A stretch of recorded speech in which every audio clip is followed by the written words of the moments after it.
오늘 함께 나눌 말씀 사도행전 16장 1절에서 10절입니다. 사도행전 16장 1절에서 10절 말씀입니다.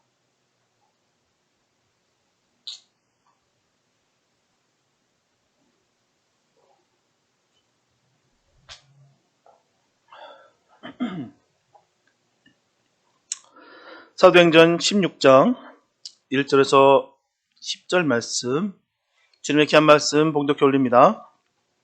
바울이 더베와 루스드라에도 이르매 거기 디모데라는 제자가 있으니 그 모치는 믿는 유대 여자요 부치는 헬라인이라. 디모데는 루스드라와 이고니온에 있는 형제들에게 칭찬받는 자니 바울이 그를 데리고 떠나고자 할새 그 지경에 있는 유대인을 인하여 그를 데려다가 할례를 행하니 이는 그 사람들이 그의 부친인 헬라인인 줄 다 알미러라.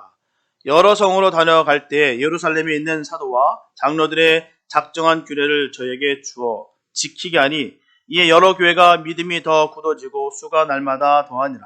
성령이 아시아에서 말씀을 전하지 못하게 하시거늘 부르기아와 갈라디아 땅으로 다녀가 무시 앞에 이르러 비두니아로 가고자 애쓰되 예수의 영이 허락지 아니하시는지라.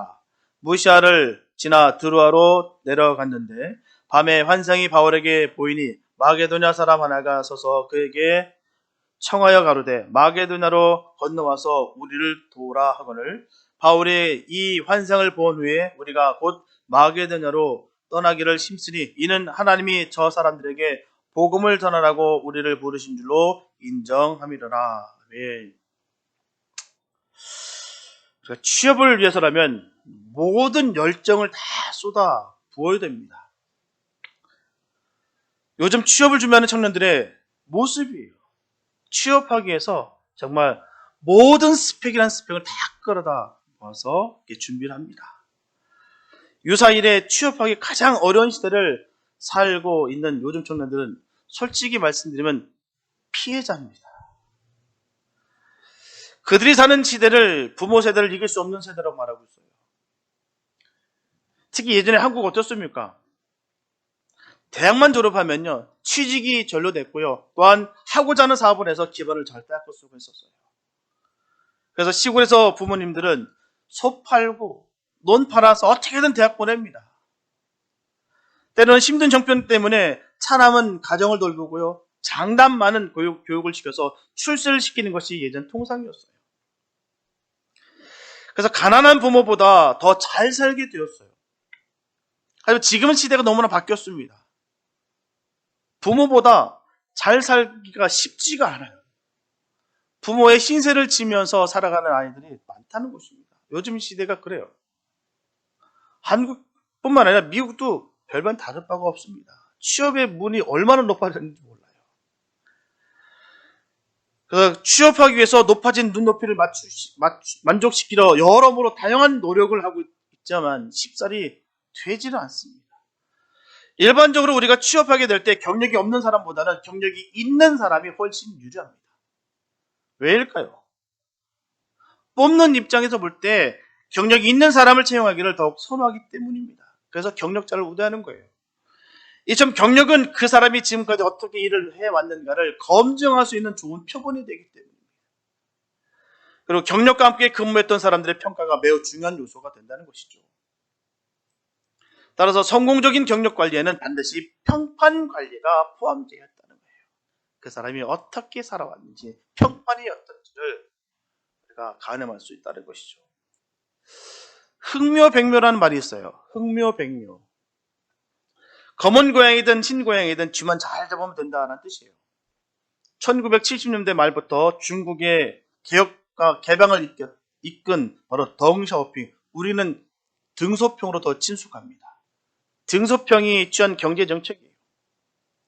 즉 고양이가 쥐만 잘 잡으면 되듯이 경제 발전에 위해서라면 자본주의든 공산주의든 상관이 없다는 뜻이에요.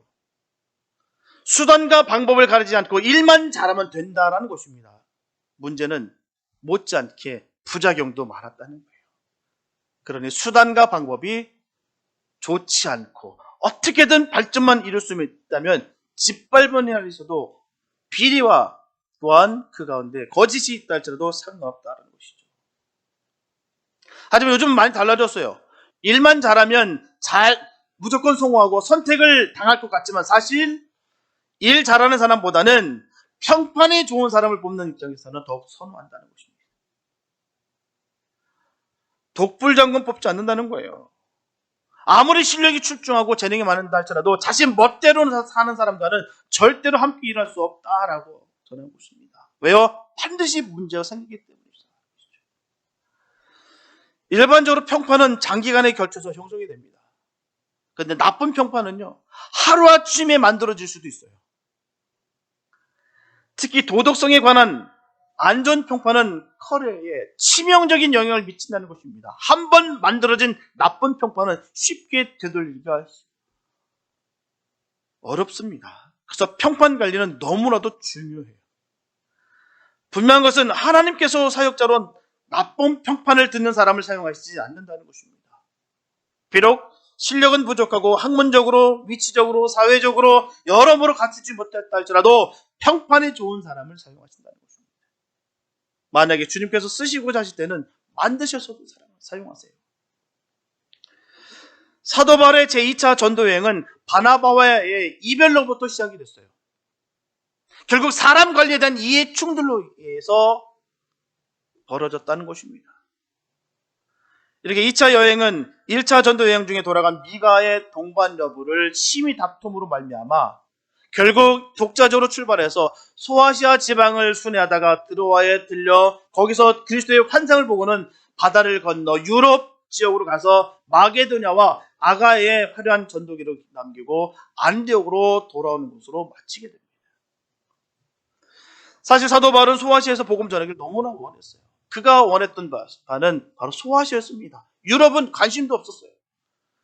그래서 서북부의 비두니아로 가고자 했습니다. 그러나 성령님께서는 이를 막으셨어요. 제지하시고 복음이 유럽에 전파되기를 원하셨다는 것입니다. 오늘 본문을 통해서 우리가 알 수 있는 것은요, 사역은 자신의 생각과 계획에 따라서 이루어지지 않는다는 거예요. 사람들 마음은 다 잘 되길 원하고 생각대로, 마음 먹은 대로 길이 활짝 열리고 잘 풀리기를 다 바랍니다. 안 되길 원하는 사역자가 어디 있겠습니까? 그러나 철저하게 주님의 계획이 있다는 것이죠. 어떤 동역자와 함께하는 것에 따라서 주님의 인도하심을 깨닫게 된다는 것입니다. 오늘은 사도 바울이 그의 전도 사역의 판도를 넓히는 초기 단계인 바로 아시아에서 복음이 유럽으로 넘어가는 배경을 우리가 살펴보고요. 디모데를 동역자로 삼아서 여행을 떠나는 장면을 통해 주님의 선하신 뜻을 찾는 은혜의 시간이 되었으면 참 좋겠습니다. 첫째, 영혼 구원은 희생이 따릅니다. 본문 1절에 보면 바울이 더베와 루스트라에도 이르매 거기 디모데라는 제자가 있으니 그 모친은 믿는 유대 여자여 부친은 헬라인이다. 이렇게 디모데는 루스트라 사람이에요. 루스트라 사람. 그리고 헬란 부친과 또한 유대인 모친 사이에서 태어났어요. 그리고 그는 그의 어머니와 외할머니 로이스로부터 철저한 신앙을 물려받게 됩니다. 아버지는 이방인이었고요. 디모데가 이때까지 할례를 받지 않은 것은 바로 이 아버지 때문입니다. 아버지가 이방인이기 때문에 할례를 받지 않았다는 거예요.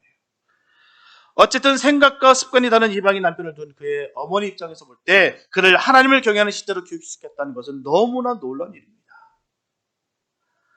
본문 2절에 보면 디모데는 루스트라와 이고니아에 있는 형제들에게 칭찬받는 자니라고 말씀하고 있어요. 이렇게 디모데는 외할머니 루이스와 또 어머니 유닉의 영향으로 어렸을 때부터 성경을 가까이 했기 때문에 자라면서 신앙이 더욱 성숙해졌고요. 그의 고향뿐만 아니라 이웃 도시의 그 그리스도인들로부터도 칭찬을 받았고요. 그에 대한 평판은 매우 좋았다라는 것입니다. 그가 이방인으로서 폐쇄적인 유대 사회에서 큰 영향력을 행사한 지도자가 될 수 있었던 것은 이처럼 훌륭한 모친의 영향 아래 그 자신이 철저히 순종하며 따랐기 때문입니다. 디모데는 자신의 고향 루스트라뿐만 아니라 루스트라에서 45km 떨어진 이고니아 사람들로부터도 칭찬을 받았어요. 동네 가운데서만 받았던 것이 아니었다는 것이죠. 그 칭찬이 자자했다는 거예요. 칭찬받다는 헬라 동사 역시 원문에는 미완료형으로 기록되어 있습니다. 디모데가 칭찬받을 일을 한 번 하고 그친 것이 아니라 사람들이 칭찬하지 않을 수 없는 삶을 계속해서 살았다는 거예요. 칭찬받는 삶을 계속해서 멈추지 않고 그가 살아왔다는 것입니다. 한마디로 디모데는 예수님의 진짜 제자였어요. 루스드라는 사도 바울의 제1차 전도 여행 때 사도 바울에 의해서 처음으로 복음이 들어간 마을입니다. 그 전에는 복음이라는 게 들어가 본 적이 없어요. 예수를 알지 못하는 그런 마을입니다. 루스드라에 살던 디모데도 그때 복음을 영접했고 그때 그리스도인이 된 거예요. 당시 복음을 전한 사도 바울이 유대교인들의 선동으로 돌팔매질 당해서 죽었다 여겨서 질질 끌려 성 밖으로 내팽개치는 것을 디모데도 다 목격했습니다. 다 본 거예요. 온몸이 찢기고 피가 철철 넘치고 정말 죽었다 여겨서 그를 내다 버린 그 모습을 다 봤다는 거예요. 그리스도로 사는 것은 자칫 목숨을 걸어야 되는 일임을 직접 확인하는 거예요. 예수 믿는다고 대박입니다. 예수 믿으면 구원받습니다. 예수 믿으면 만사가 형통이에요. 라고만 믿고 따랐던 것이 아니라 핍박과 고난을 얻게 될 수도 있다는 사실을 그는 분명히 알았다는 거예요. 그 현장 속에서 그 모든 것을 목도했다는 것입니다. 그럼에도 불구하고 그때 복음을 영접한 디모데는 그 이후에 계속 예수님의 제자로 살아온 거예요. 중요한 사실은 사도행전에서 디모데의 이름이 본문 1절에 처음으로 소개되고 있는데요. 본문은 디모데를 처음부터 예수님의 제자라고 분명히 소개하고 있습니다. 루스드라는 사도 바울의 고향 다소나 수리아의 안디옥처럼 큰 성읍이 아니에요. 큰 도시가 아닙니다. 시골 중에 시골이에요. 현재 터키 대륙의 중부지방에 위치했던 당시의 루스드라는 그 넓은 로마 제국 안에 지극히 작은 성읍에 불과했어요. 시쳇말로 깡촌 중에 깡촌입니다. 너무너무 작은 동네예요. 당시 로마 제국에 살던 사람들은 절대 다수 사람들이 이 루스드라, 이 시골 마을에 있는 이 디모데를 알 길이 없었다는 것이죠. 아니 그 이름 지명 자체도 모르는데요. 한국이라는 땅, 예를 들어서 우리 한국이라는 땅도요 참 작습니다. 미국에서 보면 참 작아요. 살 때는 몰랐는데, 한국에 살 때는 몰랐는데 미국에 와보니까 한국이라는 나라가 참 작구나를 느낍니다. 근데요 그 작은 한국일지라도요 큰 대도시는 우리가 다 압니다. 한 시 정도는 알아요. 근데 면 단위 그 이하로 내려가면 우리도 모릅니다. 뭐 섬마을 무슨 모릅니다. 큰 덩어리는 아는데 그 지명은 아는데 그 작은 소재의 시골은 모른다는 것이죠. 그러나 보잘것없는 시골 마을에 나이가 고작 18세밖에 18살밖에 먹지 않은 그 어린 디모데가 예수님의 참된 제자로 살고 있음을 본문은 정확하게 알고 또 정확하게 또 증언하고 있어요. 분명히 이 세상 사람들은 루스드라와에 살고 있는 그 디모데를 전혀 알지 못해도 하나님께서는 그 시골 마을에 그 나이 어린 그 디모데를 정확하게 아시고 또 보고 계셨다는 거예요. 사역자는요, 그래서 주님께서 세우시는 거예요. 그 시골 마을에 아무도 모르는 그 깡촌에 있었던 디모데를 주님께서는 주목하고 계셨다는 거예요. 왜 주목하고 계셨을까요? 그래서 주의 사역이라는 것은요, 내가 원해서 할 수 있는 것도 아니고요, 하고 싶지 않다고 해서 피할 수도 없다는 것입니다. 그래서 성도다운 것은요, 주님의 계획 가운데 살아가는 거예요. 그게 성도다운 것입니다. 그게 바로 주의 종의 삶의 모습인 거예요. 주님의 계획 가운데 살아가는 것. 다시 한번 말씀드리지만 주의 종은 직업이 아니에요. 또한 교회가 직장이 아닙니다. 여기 월급 받는 곳이 아니에요. 사뭇 어떤 분들 오해하시는 분들이 계세요. 아닙니다. 예레미야서 1장 5절에 보게 되면 내가 너를 복중에 짓기 전에 너를 알았고 내가 태에서 나오기 전에 너를 구별하였고 너를 열방의 선지자로 세웠노라. 예레미야를 주님께서 이렇게 하셨다는 거예요. 하나님께서 우리 각자를 지으셨기 때문에 하나님께서는 우리 자신보다도 우리를 더 잘 알고 계십니다. 하나님께서 우리를 지으셨기에 하나님께서는 우리 곁에서 우리 한 사람 한 사람을 계속 지켜보고 계십니다.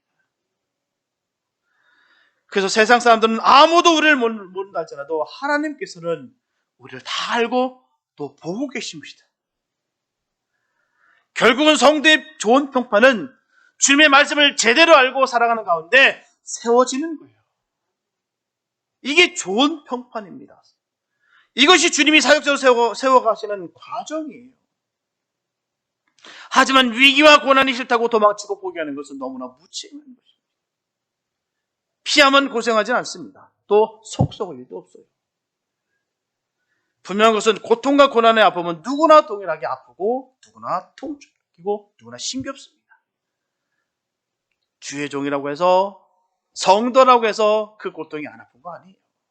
다 아픕니다. 인내하고 참고 견디는 것이죠. 왜요? 다른 거 없습니다. 예수 때문에. 예수 때문에 하는 거예요. 문제는요, 주님의 말씀을 거역하는 사람에게 주님은 사역을 맡기시지 않는다는 것입니다.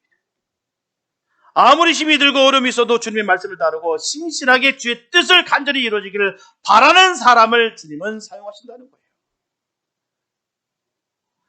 디모데는 이런 신앙을 바탕으로 후에 사도 바울과 함께 에베소 교회를 부흥시키는 데 커다란 역할을 하게 됩니다.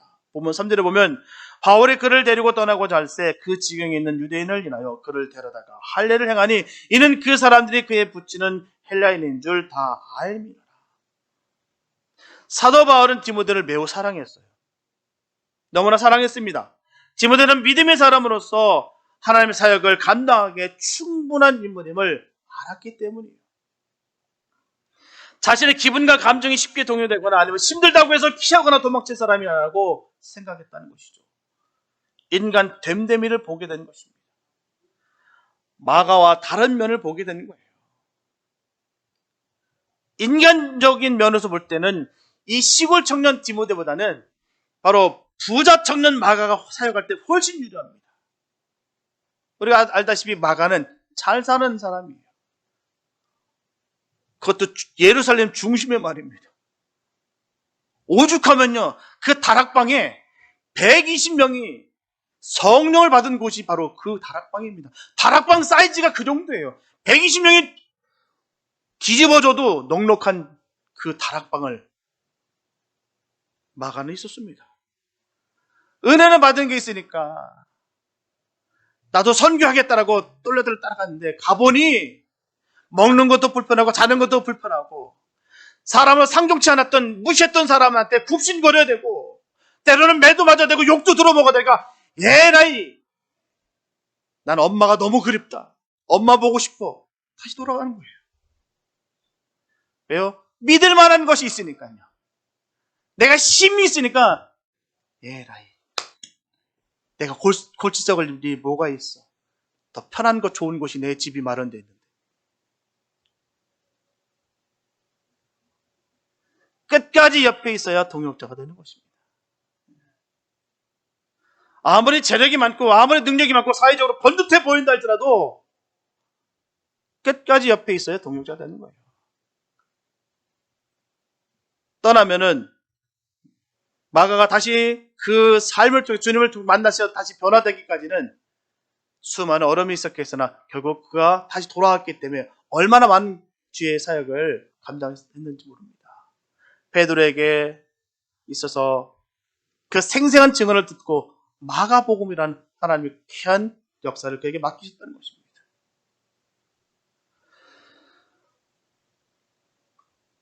사도 바울은 복음 사역의 능력 있는 지도자로 키우기 위해서 자신과 동행시켜 가르치고자 했다는 거예요. 그 이후부터 사도 바울의 생애 내내 사도 바울의 동역자가 된 디모데는 사도 바울이 기록한 거의 모든 서신에 그의 이름이 기록됩니다. 특히 신약성경 가운데 디모데전서와 디모데 후서는 사도 바울이 디모데 개인에게 보낸 편지이기도 합니다. 사도 바울은 자신의 편지 속에서 디모데를 아들이라고 불렀어요. 생전에 사도 바울에게 여러 명의 동역자들이 있었으나 하지만 그 동역자들 가운데 사도 바울이 아들이라고 부른 사람은 바로 디모데가 유일합니다. 사도 바울이 디모데를 자신의 조력자로 선택했을 때 당시 디모데 나이가 겨우 18살입니다. 18세예요. 오늘날로 따져보면 겨우 청소년입니다. 아직 대학교도 들어가지 못한 그냥 고등학생일 뿐이에요. 그 나이에요. 디모데후서 1장 3절에서 5절 말씀 보면 나의 밤낮 간구하는 가운데 쉬지 않고 너를 생각하여 청결한 양심으로 조상적부터 섬겨오는 하나님께 감사하고 내 눈물을 생각하여 너 보기를 원함은 내 기쁨이 가득하게 하려 함이니 이는 내 속에 거짓이 없는 믿음을 생각함이라. 이 믿음은 먼저 내 외조모 로이스와 내 어머니 유니게 속에 있더니 내 속에도 있는 줄을 확신합니다. 여기서 거짓 없는 믿음이라는 것은요, 진실된 믿음이라는 것을 말하는 것입니다. 진실된 믿음. 분명하게 디모데의 믿음은 형식적이거나 이중적인 것이 아닙니다. 바로 진실된 믿음이었어요. 분명한 것은 그 믿음은 어느 날 절로 생긴 것이 아닙니다. 디모데의 진실된 믿음은 바로 외할머니 로이스와 또한 어머니 유니에게부터 이어받는 거예요. 우리가 가장 중요한 것은요, 기억해야 될 것은 믿음의 유산을 남기는 것입니다. 가장 귀한 거예요. 돈 많이 남겨줄 생각 마시고요. 믿음의 유산 남기시기 바랍니다. 믿음의 유산이 가장 귀한 거예요. 그래서 어린 디모데였지만 어려서부터 말씀으로 잘 양육되었기 때문에 주님께서 세심하게 그를 선택하셨고요. 사도 바울과 함께 복음 전파하는 귀한 사역을 하게 했다는 것입니다. 그 어린 나이에 말이에요. 하지만 그런 그에게도 결정적인 약점이 있었어요. 바로 그는 이방인의 피가 섞인 혼혈아였습니다. 이렇게 디모데는 헬라인 아버지의 영향으로 인하여 할례를 받지 않았기 때문에 폐쇄적인 유대인들에게는 거부감을 느끼게 할 수밖에 없다는 것입니다. 그래서 사도 바울은 디모데에게 할례를 행하도록 했어요. 사실 사도 바울은 구원을 위해서는 할례를 받아야 된다는 그 율법주의자들과 정면으로 반박하고 그들과 함께 충돌했었습니다. 그러니까 그들의 복음 사역이 좀 더 효과적으로 유대인들에게도 인정받기 위해서는 디모데가 꼭 할례를 받는 것이 좋다고 생각하는 거예요. 특별히 호나라 디모데로 하여금 예수님을 믿지 않는 유대인들과 접촉점을 갖게 이야기하였다는 것입니다. 이와 같이 전도자는 세상 시를 쉽게 편성해서는 안 되지만 복음이 변질되지 않는 한 다양한 방법을 동원함으로 말미암아 복음 전파의 효과를 극대화시켜야 되는 것이죠. 본문 4절에 보면 여러 성으로 다녀갈 때 예루살렘에 있는 사도와 장로들의 작정한 규례를 저희에게 주어 지키게 하니라고 말씀하고 있어요. 사도 바울 일행은 여러 곳을 다니면서 예루살렘 총회에서 결정된 올바른 신앙의 기준을 전했습니다. 예루살렘에서 작성된 규례라는 것은요, 이방인들을 할례나 율법으로 구속시키지 않고 유대인의 그릇된 편견으로 제거하도록 결정된 사항을 말하는 거예요. 즉 이방인 그리스도인들은 할례를 받을 필요가 없다는 것입니다. 또한 우상에게 제물을 바치는 음식과 교살당한 짐승의 고기나 피를 삼가라는 내용이었어요. 그것은 유대인들을 혐오하는 것들이라는 것이죠. 하지만 우상의 제물이나 교살한 짐승의 그 고기나 피를 먹는 것은 이방인들에게서 아무런 문제가 되지 않습니다. 왜요? 습관이었어요. 생활 습관이었다는 것이죠. 거리낌이 없습니다. 그래서 의와 불의 혹은 선과 악의 문제가 아니에요. 그 음식을 먹었다고 해서 지옥 가는 거 아닙니다. 구원과 상관없는 거예요. 그럼에도 불구하고 이미 구원받은 이방인 그리스도인들에게 아직 구원받지 못한 그 유대인들을 위해서 그들이 처음하는 것을 스스로 삼갈 것을 가르치는 거예요.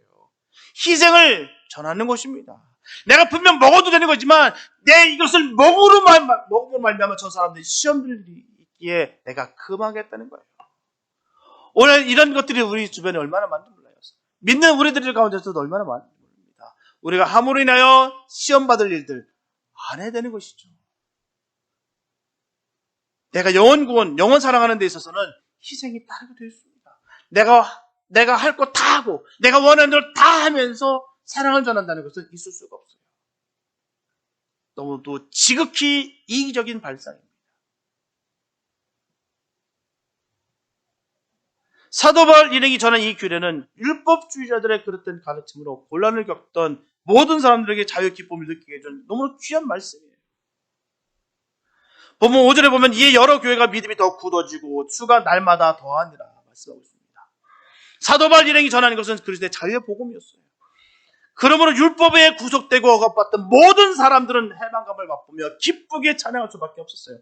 진실된 삶의 방향을 찾지 못하고 어둠 속에 헤맸던 그들에게 진리의 빛이 그들에게 비친 것입니다. 그 결과 이제 이방인과 유대인과의 차이는 없어졌어요. 그리고 그리스도를 믿음으로 말미암아 누구나 구원에 이를 수 있게 됐다는 것입니다. 그래서 교회는 내적으로는 구성원들의 믿음이 더욱더 강건해지고 굳건해지고요. 외적으로는 크게 성도수가 날마다 증가하는 부흥의 역사가 일어났다는 거예요. 만약 이방인 그리스도인들이 일상생활 속에서 유대인들이 혐오하는 것을 꺼리낌 없이 계속했다고 할 때 어땠을까요? 과연 전도가 됐을까요? 영혼 구원하는데 그렇게 이루어졌을까요? 그렇기 때문에 우리의 삶의 모습을 되돌아볼 필요가 있습니다. 우리들의 모습을 통해서 그들이 거리끼게 여기는 것들, 우리에게 요구하는데도 불구하고 우리가 거룩을 버리면서 내 마음대로 내가 원하는 대로 이렇게 마음대로 살면서 내가 예수를 증거할 때 그들에게 어떤 영향력을 끼칠 수가 있을까요?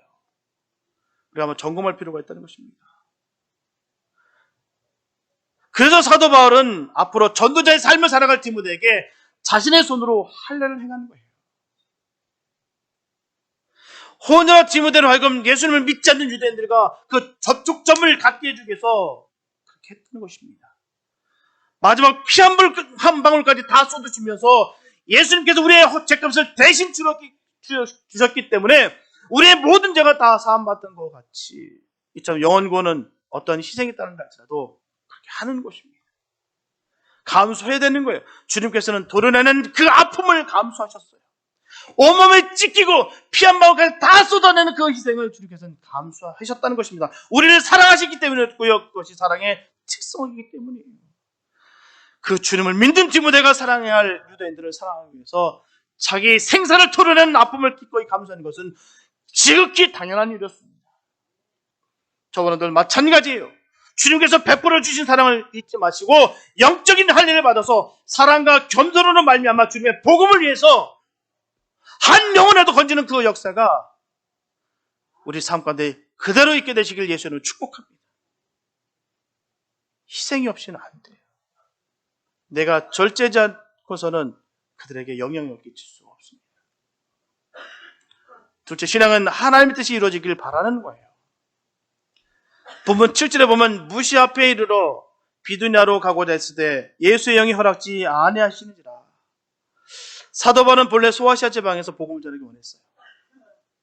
그래서 사도 바울은 무시로 갔습니다. 무시하러 갔어요. 이처럼 당초의 계획을 바꾸어서 성령의 뜻을 쫓았던 것이에요. 그래서 우리는 하나님은 복음이 소아시아에서 머물기보다는 좀 더 넓은 지역으로 확장되기를 원하셨다는 것을 알 수가 있습니다. 그리고 우리 자신이 내 뜻보다도 언제나 하나님 뜻에 늘 복종해야 함을 우리가 깨닫게 되는 거예요. 만약 하나님의 섭리가 우리의 시도하는 것을 저지한다도 우리는 그것을 따라야 되는 것입니다. 또한 그것이 최선의 길임을 믿어야 되는 것입니다. 나의 길이 아닌 주님의 길을 걷는 것이 가장 복되다는 것을 우리는 기억해야 좀 믿습니다. 사람들 곧잘 인생에서 실패하는 것은요, 이런 성령의 명령보다는 육신의 생각을 쫓아 살기 때문이에요. 내가 편하는 대로, 내가 원하는 대로. 베드로전서 4장 2절에 보면 그 후로는 다시 사람의 정욕을 좇지 않고 오직 하나님의 뜻을 좇아 육체의 남은 때를 살게 하라 합니다. 그리고 하나님의 자녀들은 오직 하나님의 영으로 인도함을 받아야 되는 것입니다. 하나님께서 이끄는 대로, 하나님께서 이끄시는 대로 우리가 걸어가는 거예요. 본문 6절 전반부에 보면 성령이 아시아에서 말씀을 전하지 못하게 하시거늘 라고 말씀하고 있어요. 이와 같이 성령께서 사도 바울 일행을 제지하셨어요. 막아쓰셨습니다. 모든 인간은 이를 행함에 있어서 항시 선택의 길을 서게 됩니다. 육신의 길을 걸 것이냐, 영의 길을 걸어가실 것이냐, 늘 기로에 있다는 거예요. 날마다 지는 사람이 있는 반면에 날마다 이기는 사람이 있습니다. 분명 사실은 이기고 지는 것도 모르고 살아간다는 사람이 대다수라는 거예요. 그냥 되는 대로 살아갈 때가 얼마나 많죠. 인간은 육체를 가진 존재이기 때문에 그 속에서 거룩하게 역사하시는 성령의 소욕보다는 육체의 소욕이 있을 수가 있다는 거예요.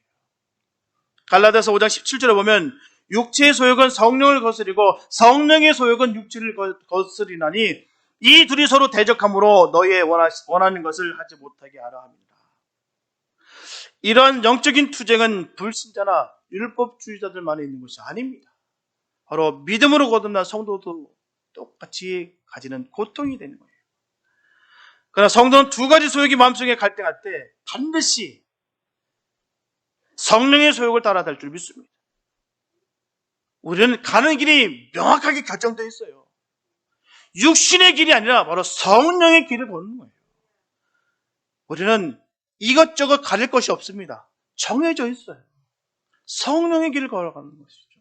그 바로 하나님 자녀들의 길이 거기 있는 것입니다. 어디가 좋고 나쁨을 우리가 판단하는 것이 아니라 주님께서 원하시는 길을 걷는 것이 우리에게 있는 길입니다. 본문 9절 전반부에 보면 밤의 환상이 바울에게 보이느라고 말씀하고 있어요. 이래 성령의 뜻에 순종하고 자신의 결정권을 포기한 사도 바울의 환상 가운데 마게도냐에 나타나서 사도 바울을 초청하고 있습니다. 우리를 도우라는 거예요.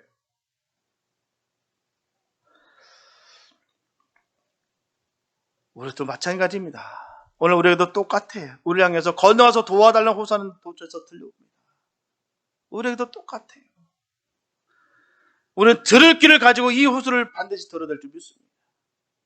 아프리카 대륙에 문명을 접하지 못한 그들의 목소리를 우리가 들어야 되고요. 공산권 아래서 신앙의 죄를 짓고 살아가는 그 인생들의 외치는 소리도 또한 들어야 됩니다. 또한 우리 주위에 헐벗고 굶주린 사람들의 소리도 들어야 돼요. 소외당하고 병든 자의 절규를 들어야 되는 것입니다. 또한 세계 선교의 주역이 될 모든 성도들은 사도 바울과 같이 선교의 환상을 볼 수가 있어야 되는 것입니다. 그리고 각자에게 보여진 환상을 성취해서 열심히 선교사에게 동참하는 성도들이 되어야 될 줄 믿습니다. 선교의 균형을 잘 잡아야 돼요. 그래야 선교적 교회가 될 수 있는 것입니다. 저 선교 멀리 있는 곳에서만 우리가 큰 뜻을 품는 것을 여기는 것이 아니라 내 담장 옆에 있는 그 담장 옆에 넘어 있는 그 영혼들조차도 귀하게 여기는 거예요. 그게 바로 선교적 교회입니다. 이게 균형이 잘 잡아줘야 되는 거예요. 보면 10절 전반부에 보면 이 환상을 본 후에 우리가 곧 마게도냐로 떠나기 심습니다라고 됐습니다. 이제 사도 바울은 하나님 보신 환상을 거절하지 아니하고 보면 즉시 실천에 옮겼다는 거예요. 사도 바울의 선교 사역이 아름다운 결실을 맺을 수 있던 것은 이처럼 성령의 명령에 절대 순종했기 때문입니다. 따라서 우리가 참으로 교회를 부흥시키고 나아가 이 땅에서 하나님 나라를 확장시키기 원한다면 무엇보다도 성령님의 그 명령에 절대적으로 순복해야 됩니다. 순종해야 되는 거예요. 우리의 순종은 성령을 활동케 하는 가장 좋은 방법이에요. 순종하는 가운데 주님께서 역사하신다는 것입니다. 주님이 가장 귀하게 여기시는 것이 바로 순종이에요. 우리 아이도 마찬가지예요. 제가 얘기할 때 따라줄 때 얼마나 예쁜지 몰라요. 근데 뻗ting일 때 정말 탁 한 대 때리고 싶어요. 얼마나 얄미운지. 우리 주님 보시기에도 똑같지 않을까요? 주님 말씀하실 때 언제라도 아멘하고 할 때 얼마나 이쁘고 주님의 기쁨이 되는 삶이 바로 거기 있는 거예요. 순종하는 마음. 보면 10절 후반부에 보면 우리를 부르신 줄로 인정함이로라. 늘 주님 말씀을 우리가 인정하고 받아들이는 거예요. 감사로 말입니다. 자꾸 내 생각, 내가 지혜 갖고 살아가는데 결국 나중에 보니까 하나님께서 오르셨더라. 얼마나 많은지 몰라요. 하나님은 오르신 일을 하시는 것이 아니라 하나님 하시는 모든 일이 다 오르는 거예요. 우리 이 사실을 잃어서는 안 됩니다. 내가 아무리 지혜 많은 것 같고 내가 아무리 많은 능력이 있는 것 같으나 하나님에 비할 수가 없다는 것입니다. 우리는 주님의 뜻을 따라가는 거예요. 우리를 부르신 줄로 인정합니다. 하나님께서는 지금도 버려진 자들을 또한 잃어버린 자들에게 복음을 전할 주의 종들을 부르고 계세요.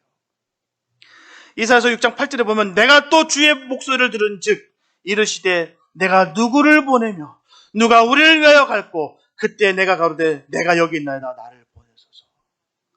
이사야의 고백이 우리의 고백되기를 축복합니다. 얼마나 아름답습니까? 참아 보내기에 안타까워지는 그 주님의 마음을 알고서 그 주님의 일을 이루는 우리가 되길 원합니다. 이사야 선지자가 그럽니다. 내가 여기 있나이다. 나를 보내소서. 차마 누굴 보낼까 참 민망한 그 가운데 내가 누구를 보내며 누가 우리를 위하여 갈까?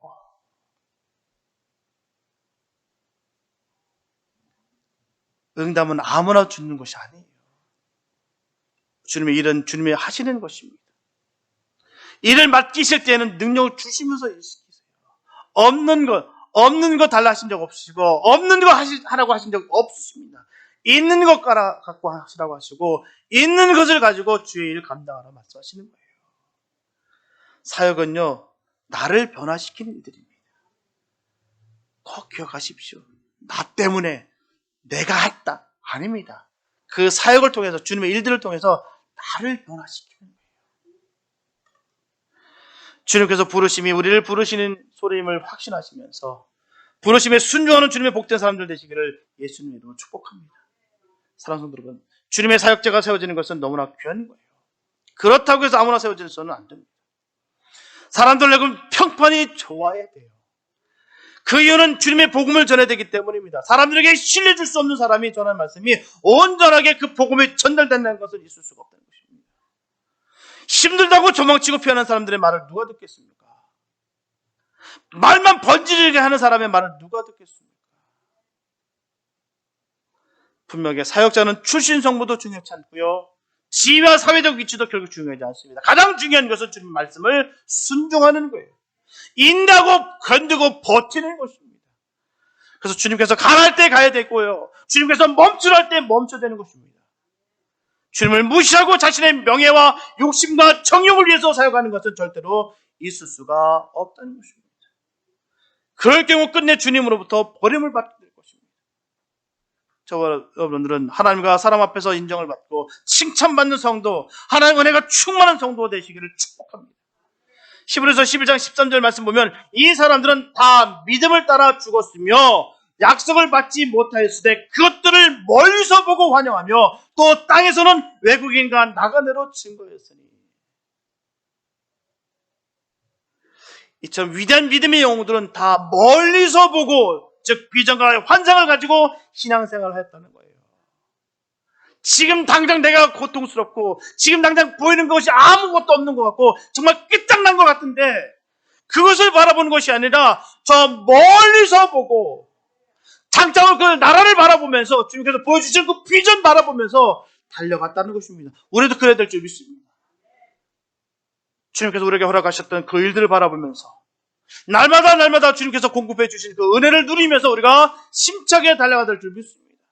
그래서 진실로 인류를 사랑하는 마음으로 세상의 구세주가 되신 예수 그리스도를 땅끝까지 전파하시는 저와 여러분들 다 될 수 있게 되시기를 예수님의 이름으로 축원합니다.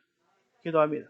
사랑해 주님 감사합니다. 아버지, 우리의 모든 것을 아시고 인도하시는 그 주님을 신뢰하고 인정합니다. 하나님, 우리의 부족함을 부족다 하지 마시고 그 부족함을 주님의 은혜로 부어주시옵소서. 그 가운데 우리가 감사가 터지며 은혜가 충만케 하여 주시옵소서. 주님, 정말 그 멀리를 바라보면서 그 비전을 바라보면서 달려가기를 원합니다. 비록 우리가 복음을 전하면서 죽을지라도 아버지, 우리가 그 복음이 너무 귀해서 그 믿음의 길을 걸어갔던 디모데와 같이 우리가 그런 길 걷기 원합니다. 하나님, 인간의 생각으로 인간적인 판단으로 살지 않게 도와주시고 주님께서 주시는 은혜로 살게 하여 주시옵소서. 어떠한 아픔과 고통이 온다 할지라도 또 털고 갈 수 있는 그런 믿음이 우리에게 있게 해주시고 그 선하신 그 주의 영광과 은혜와 그 거룩하심이 우리 삶 가운데 넘치게 세워주시옵소서. 주님 바라보며 달려가는 주님의 종들을 늘 은혜에 은혜를 더하여 주시고 영역에 영역을 더하여 주셔서 어떤 삶 가운데서도 이기는 역사가 있게 하여 주시옵소서. 주께서 인도하심을 믿사옵고 우리를 원하신 예수님의 이름이 됐습니다.